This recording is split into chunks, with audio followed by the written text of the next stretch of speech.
Welcome to the Duncan Showroom and Satellite Storytelling with Eugene Smith. Welcome back. We were here last Tuesday with Eugene, and Bill Levity here sitting in for Longevity John once again. John's off having his beard distance trimmed. I'm sure you've seen that technology on the intertube lately. It's where you attach a pair of electrical clippers to the end of a hockey stick. And I think it's been perfected well enough now that John will be safe. He just requested that they strap him down and blindfold him so that he wouldn't be worrying. So good luck, John, with that distance trimming. And we've got Ted on the board and Marsha, our favorite guest. Great night or afternoon last week, Gene, and we're glad that you're back here to share your stories again.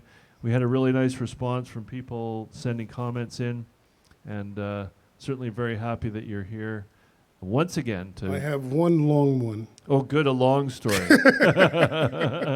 And you've continued with the hat. Well, I thought I'd wear it just for the time being, and you look darn cool. Then take it off every once in a while. I have my Mickey Mouse tie on. Nice. Nice. I got really dressed up for this. So I hope all you people out there are well and looking after yourselves, and just weathering the storm, whatever's going on, because summer's coming. So I'm supposed to tell a couple of stories here, and I thought maybe I'd start off with a story from back when in the 70s. And in the 70s, I was 69, 70, 71, around there. I joined a band called Lucifer. And Lucifer was a big band with horns, 3 horns, bass, drums, piano, and guitar. And they were doing things like from Blood, Sweat, and Tears in Chicago. There was that kind of band. And a fellow by the name of Ron Scribner, who was a promoter back then in Toronto, he came to me and asked me if I'd be interested in joining a band in Toronto called Lucifer.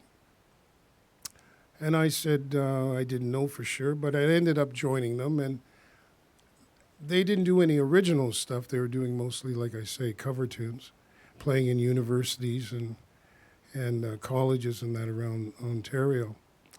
So what happened was when I joined the band, I was writing songs with my tenor guitar and everything. So the guitar player and myself, Christian Coy, we would sit in his living room around the kitchen table at night, and I would come up with songs, and he would come up with guitar parts and chords and stuff. And so then we would take them down to the band and the next rehearsal, and we recorded these songs. Well, the more we started doing more and more original material, the less work we got.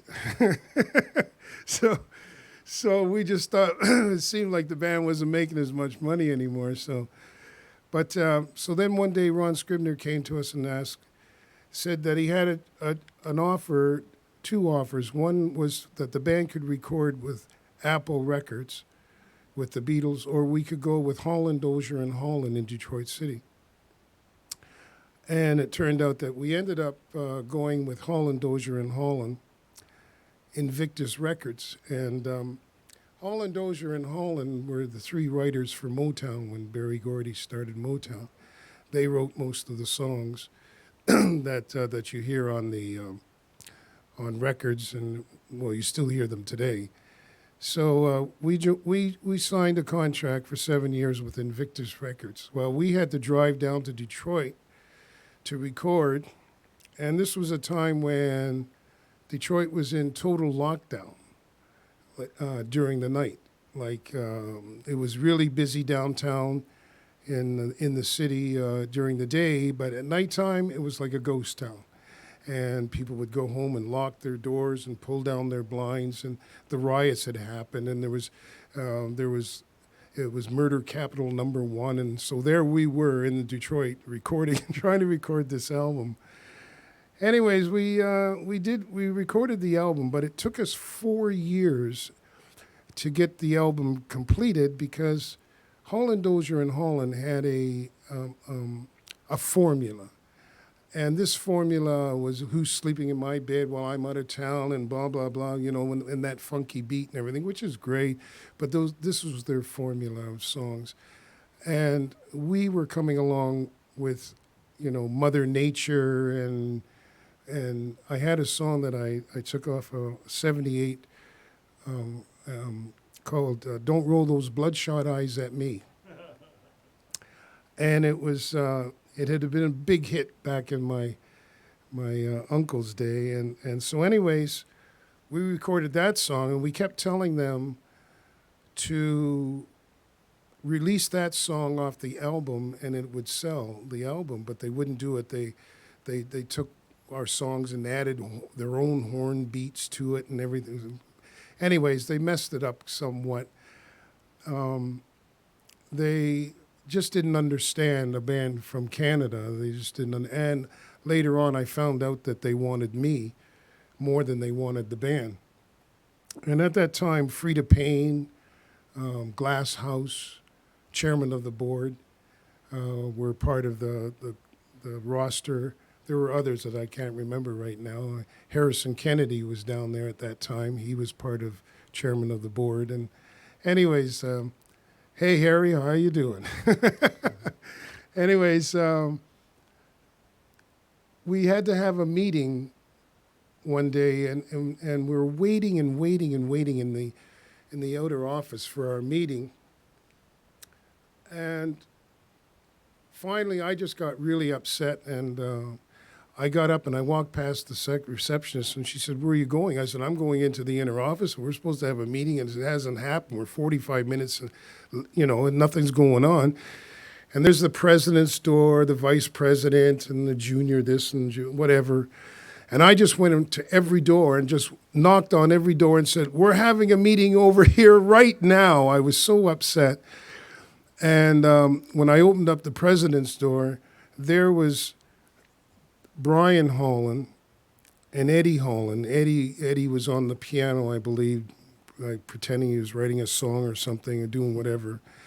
And his brother was there had a girl on each hand doing a manicure, and he had another woman doing his hair at the back, and two guys were playing chess. and I screamed at them.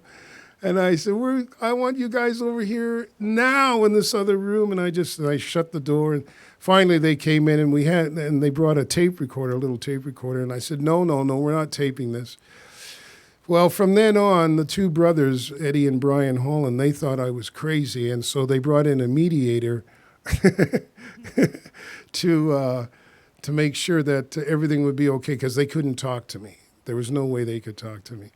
They just didn't want to. They thought I was off my rocker. Anyways, we recorded the album, and then there was supposed to be a big production meeting with Brian and Eddie and come down to the studio and listen to the finished product, and it was to this album.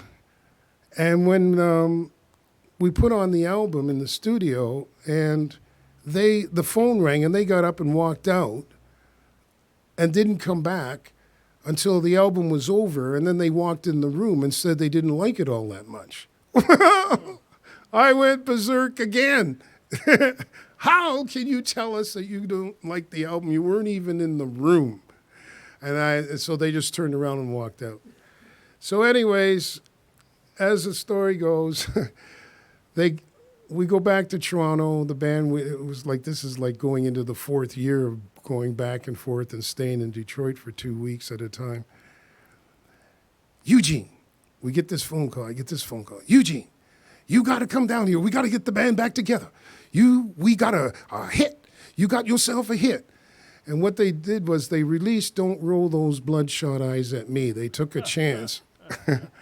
And they released it, and it sold 26,000 singles in 1 week in Detroit and Windsor alone. And we got to renegotiate. And by this time, I didn't want anything to do with them.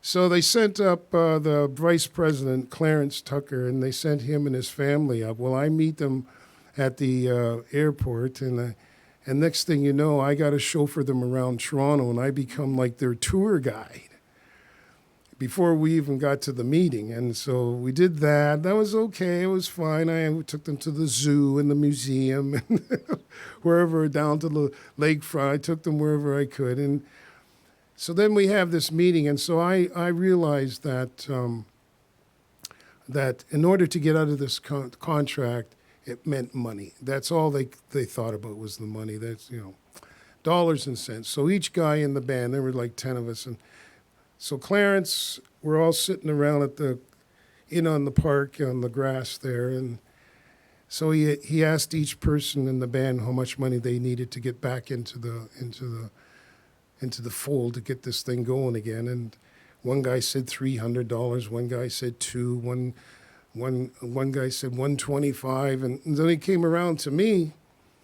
And he says to me, so Eugene, how much will it take to get you back into this, to coming down to Detroit and getting this thing together again? I said, well, Clarence, it's like this. I've been in the music business now for 10 years, and I figure, $10,000 a year isn't all that much. So $10,000 a year, I want $100,000. Now, you ain't going to get no $100,000. I said, well, that's my price. That's what I want to get this thing all back together. And, of course, the guys in the band, I hadn't told them I was going to do this, and their mouths just opened up, and they're just looking at me wide-eyed. And so anyways, we got out of the contract, and later on, after the song had been playing on the air, on the radio in the States and in Canada for a while, Rolling Stone magazine gave us a write-up. It was like a little want ad, So, but anyways, we got this write-up, and it says, Lucifer, don't roll those bloodshot eyes at me. Great song, lead singer, a voice between Jerry Lewis and Mom's Mabley. And that was the big thing about the song. But it's called Don't Roll Those Bloodshot Eyes at Me. And one of the things I didn't tell you about the song and about myself at that time, I had changed my voice. And I was experimenting with my voice at the time. Even people that knew me for a long time kept saying, why are you singing in that voice? They hated it. Everybody disliked it. Well, don't because you're pretty and you think you're mighty wise. Tell me. I started writing all my songs in that voice, and I started singing in that voice, and I recorded this whole album, Lucifer, in that voice. Even my father asked me why I was doing it. And anyways, I just said I'm doing it for fun. It's just something I said I'll go back to singing the way I used to and whatever eventually, but for now, this is what I'm doing. So if you ever hear that song or that album, that's the voice I was using. Jerry Lewis and a Mom's Mabley crossover. But thank God you explained that. I've been wanting to ask you that for years. Where the hell did that voice come from?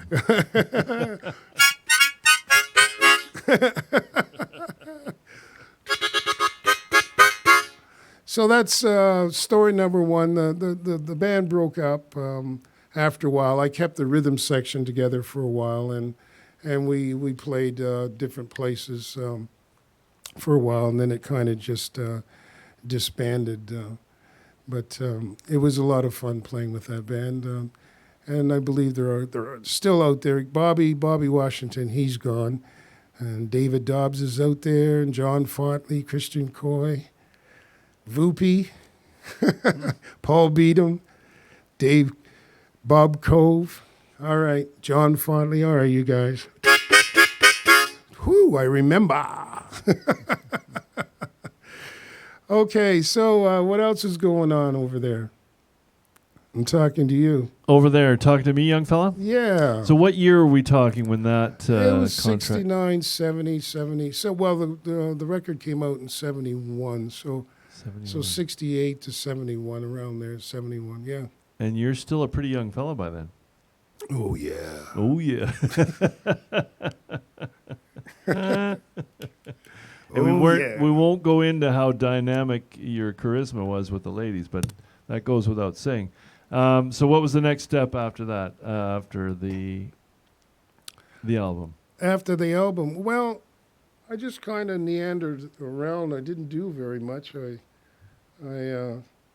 was started different bands like Eugene Smith and Friends, whatever.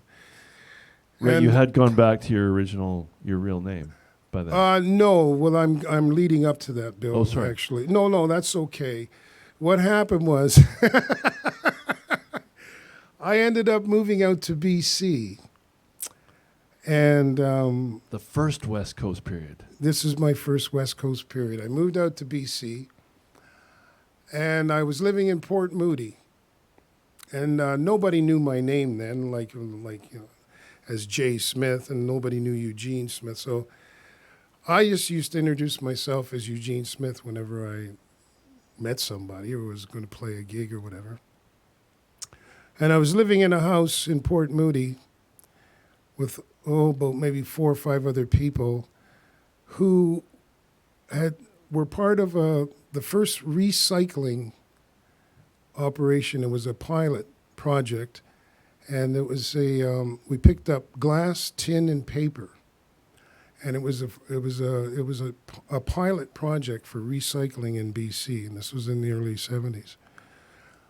And so I was living in that house, and I was going down to Vancouver on the weekends or whenever I could to play at the Classical Joint, which was a coffee house. And then later on, after the coffee house and the bars all closed, there was a place called the Nucleus, which was a place where all the potheads went and the pill pusher people and the acid heads. Everybody went to this place, and it stayed open until 4 and 5 in the morning. But they had music there, and they had really, really good music. And I used to go down there, and I was trying to get a gig there, and I got up one night with a band to play, and all I did was I played my harmonica.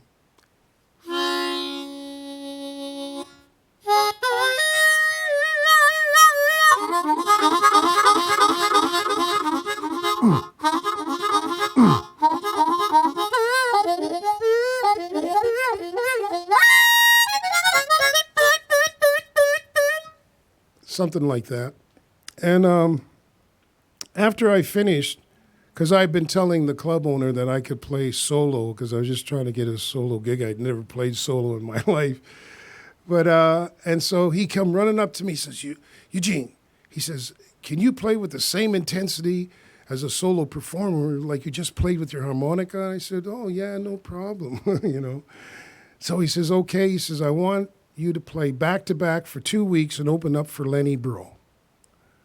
And now I had heard of Lenny Breau, and I knew he was this guitar player that all other guitar players revered as one of the masters. And so I had never heard his music or anything like that, but I knew he was somebody out there. He was an artiste. So anyways, I said, yeah, sure, So here I am playing back-to-back. I go out and I do my thing for 45 minutes, and then there's a bit of a break, and then they introduce Lenny Breau, and he comes out. Well, Lenny Breau was a really neat guy. I really liked him. He was just I liked his personality, but he was a heroin user. And if you caught his first show before the heroin kicked in, before he started using, it was wonderful. It was magical. It was, I mean, I would sit there and just listen to him do all these magical things on the guitar. Now, if you caught his second show, well, that would be a bit different. And he used to, the first night we played together, the first show we did, something was going wrong with his cord, his guitar cord. And it was crackling and everything. So after his set was done, he came in. So, Eugene, oh man, I can't believe it, man. What's going on, Lenny? Oh man, my cord, man. Do you think maybe I could use your guitar cord for the next I said, sure, no problem. No. So he uses my cord. I'll get one tomorrow. Yeah. So the next day comes. The next night we're there. Eugene, I just totally forgot. Could I use your guitar cord tonight, man? Could I use it? It was all right. Sure, Lenny. I'll get one tomorrow. I went, yeah, Lenny, okay, sure, The third night comes. You go, Eugene, you're not going to believe it, man. I go, what, Lenny, you forgot you didn't get a cord. You didn't go down to the music store and get a cord. No, I didn't, man.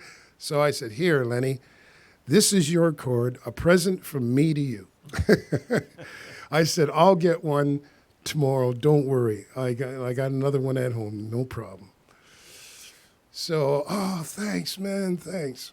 So he'd go out and do his first set and be just wonderful. And his second set would be something like this. After he'd shot up and he was out there. This is Lenny Bro. This is how I saw Lenny. Bing, bing, bing, bing, bing, bing, bing, bing, bing, bing, bing, bing, bing, boom, boom, boom, boom, boom, boom, bing, bing, bing.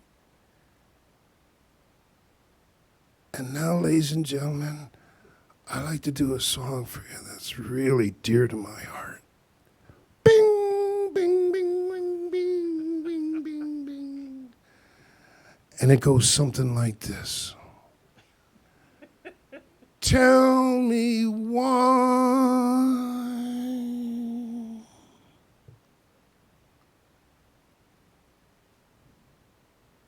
the world is unobtained. Bing, bing, bing, bing. This is Lenny Burroughs' second set, but if you caught the first set, he was wonderful. And I played 2 weeks opening up for that man, and I'll never forget it. And it was a musical treat to behold. Thank you very much, Lenny. Oh, thank you, Eugene. And you know what, my friend, that just points out your generous spirit, which is always one of the things people appreciate about you is that you're a very giving individual. And well, so neat you got to share the stage. Well, most of the time. Yeah. Anyways, that's we're getting closer and closer to. Oh, we're not that close. What year are we talking now? You've been in Port Moody, and how many years did you stay out west? While I was in Port Moody, I at the same time I was only in Port. I lived out here for 4 or 5 years. And that happened within the first year of me living here in Port Moody. And then I got a band together, and we used to play around. And then I got a job at the Kubla Khan, which was a strip club, backing up strippers. Cheech and Chong. Chong's parents owned this club. And I was working there. And I was also working at the Hudson's Bay Company warehouse. And I was when I got the job, getting the job was a treat because my hair was dark then and I had dreadlocks, but not as long as they are now. But and anyways, I had to go and have an interview to get this job with these 2 guys that were members. No, 3 of them. They were members. They were Scottish guys. They were members of the Black Watch. And they were the supervisors of the warehouse of the Hudson's Bay Company, and I had to go for an interview. So I go for this interview, And they say to me, so Eugene, if we ask you to cut your hair in order to get this job, would you cut your hair? And I went, oh no, I'm sorry. I said, I can't cut my hair. I said, I'm a seventh generation Canadian, and I said, all my people look like this. And I said, no, there's no way. All my people. So they said, okay, that's fine. So then they started asking me about drugs, and I said, listen, I smoke marijuana, but I said I'm not a dealer, and I said if I will not, I said I will not bring the drug into your plant. I won't smoke here. I said if I want to get high, I'll do it at home. And I said, other than that, there's no problem with me when it comes to drugs. I'm not going to embarrass you. So they gave me the job. I got a call a couple of days later saying that I was employed at the Hudson's Bay Company unloading boxcars. And I had a supervisor and his buddy and myself. And now unloading boxcars was not fun. It's really hot up there in those boxcars when you're pulling boxes out of them and putting them on skids and taking them where they have to go. But my supervisor and his friend, they had been doing it quite a long time. So whenever it was time to take a 15-minute break or a 20-minute break, whatever it was, he would say to me, my supervisor, would say, Eugene, you watch the boxcar, we're going to go for a break and we'll be back. So now I'm unloading the boxcar by myself, which is harder. When it's time for me to take a break, the two of them are unloading the boxcars together, so it makes it much easier. So I'm thinking, well, this is not right. So anyway, so the next time he said, well, we watch the boxcar, we'll be back in 20 minutes. When he came back, I was just sitting there looking at the boxcar. And he says, what are you doing? I said, I'm watching the boxcar like you told me to. So the next thing I know, I get this, Eugene Smith, please report to supervisor, blah, blah, blah, blah, blah. So I have to go up and I have to sit there, and the three Scottish men are sitting there at the desk. And, well, Eugene, they said, we're just going to have to let you go. And I said, you're going to have to let me go. I said, what for? I said, I haven't done anything. They said, well, you're just too intelligent to be unloading boxcars. And I went, so because I'm too intelligent, I'm going to lose my job? And they went, we're sorry, you're going to have to, we have to let you go. So I said, okay. So I got up, thank you, gentlemen, and I left the room. About 2 weeks later, I get this phone call, would you come back down to the Hudson's Bay warehouse? I will go back down there, and the three of them are sitting there at the desk again. And so we'd like to know if you'd be interested in working in quality control. I went, quality control? I said, what does that entail? They said, well, you inspect 10% of the furniture that comes in, and if more than half of the 10% is damaged, then you can assume that most of it's damaged, and you have the power to send it back to the company, or you can send it to our workshop where we can fix things. And you have your own little section, and we'll have a supervisor show you the ropes, and then you're on your own. Well, I said, sure, that sounds okay to me. So the next thing you know, I got this gray jacket on, and I got a clipboard, and I got a pen, and I'm walking around. It took like 20 minutes to walk around the whole building. And I'd be walking around talking to people, but I do my job too, inspecting stuff. But I always loved going by the spot where the two guys were still unloading boxcars. And I'd go back, and I didn't do it in a mean way. I did it, hey guys, how you doing? And they'd look at me, and at first they didn't, but after a while they got to know me and they got to like me. But at first they were shocked to see me in that position. So I did that for Oh, about a year. And I'm the type of person who's done a lot of other jobs besides music, and it always seems that whenever I get a promotion, I always quit. I don't know why, but I always quit. So anyways, I figured that I had a feeling that they wanted me to be a company man. And they started laying people off. We were going into a recession back then. And they started laying people off, 30 people a week or something. It was a huge warehouse. And so I went to the supervisors and I asked them, I said, how safe's my job? And they said, well, as long as there's boxes we'll get you to go and inspect other boxes, that you've already done before. Or we can send you down to the wood shop, and you can work down there, whatever. But they wanted to keep me, I could tell. But you get that funny feeling that you're being watched. And one day I just happened to turn around and I saw this face between some boxes watching me. And I didn't jump I just saw it, and I went, oh, okay. I said, okay, the game is on. Uh-huh. So we had these great big, huge cabinets that came from England. And they came in boxes, the cardboard boxes. And so what I did was I went to the mattress department and I put a mattress on one of the C trains and I programmed it. But I made a cubby hole with all these boxes and I put a mattress in there. And then I would come to work and I'd walk around the plant and then I would disappear and I'd go and I'd get in that little cubby hole and I'd go to sleep for an hour or so. Then I'd get up and I'd jump up and I'd get my clipboard and I'd walk around.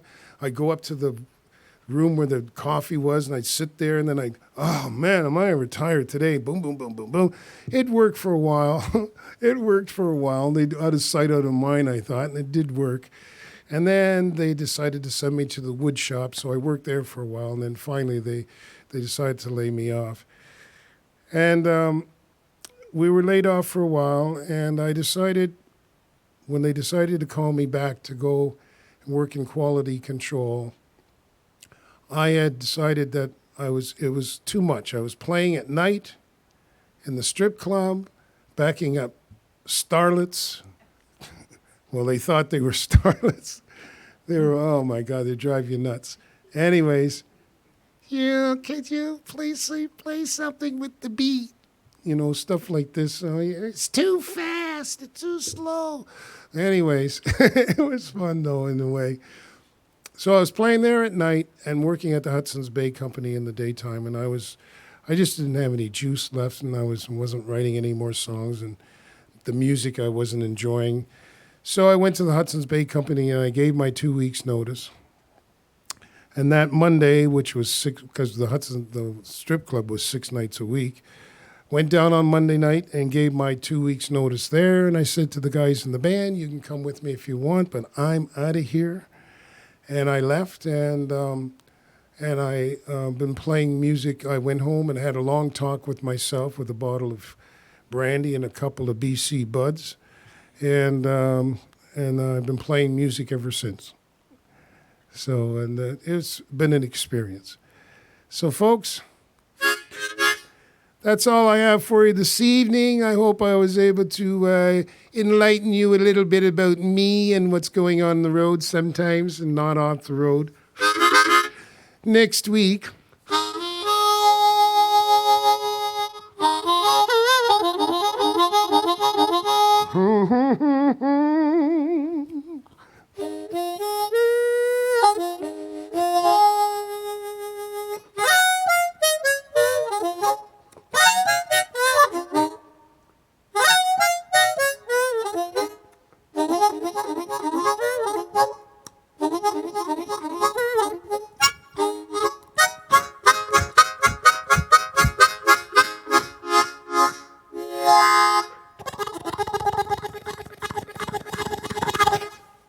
good night.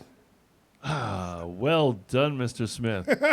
And before we break, Eugene, I just want to say you have certainly dispelled that terrible prejudice. Those who would crassly say things like, date a musician, hang out with the unemployed. That's a terrible way to look at it. Here, you've given clear evidence. Two of your careers, one of the forming porta potties, and with the Hudson's Bay Company. Yeah. Clearly, you rose to semi-supervisory positions because of your intelligence, and really, you just made good life choices in carrying on with your music and your skill, your God-given talent. So, I mean, those people could just eat crow as far as I'm concerned. 'Cause you could be running the Hudson Bay Company. Well, you know what? I feel as though I have to admit, all the jobs that I ever had outside of music, I actually did enjoy most of all the jobs I ever had, except for one, and that was roofing. I didn't like carrying tar up to a flat roof with it raining and it sputtering all over you. I don't think any sane human enjoys that job. I lasted 2 weeks at that job, but that was the only job that I really disliked. But other than that, I was always learning something. As long as I was learning, I was having fun, you know? Yeah. Well, thank you so much. You're certainly a diverse and talented gentleman, and we so enjoy that you came back to share stories with us. And we look forward to seeing you next Tuesday at the same hour, I think. And thanks to Longevity John and Ted and Marsha, our in-house fan. And thanks to all of you out there in Storyland for listening. My name is Bill Levity. We'll be back for more distance concerts and storytelling from the Duncan Showroom. Make sure you use that click button for sending in tips if you want to donate to the showroom and to Eugene for his efforts here this evening. Thanks to you all for listening. My name is Bill Levity. We'll see you again soon. Good night. Good night.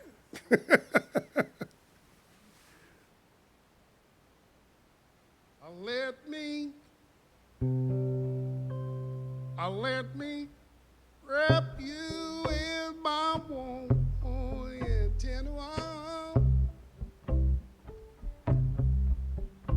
Let me wrap you in my warm tender arms. Well, I love you for a long, long time, darling. Say, oh, you'll be mine. Let me wrap you in my warm and tender arms. Now let me wrap you in my warm and tender arms. Let me wrap you in my warm and tender arms. Well, I love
tender. Oh, come on, come on, come on, come on, come on, come on, come on, come on, come on, come on. Let me wrap you in my warm and tender arms.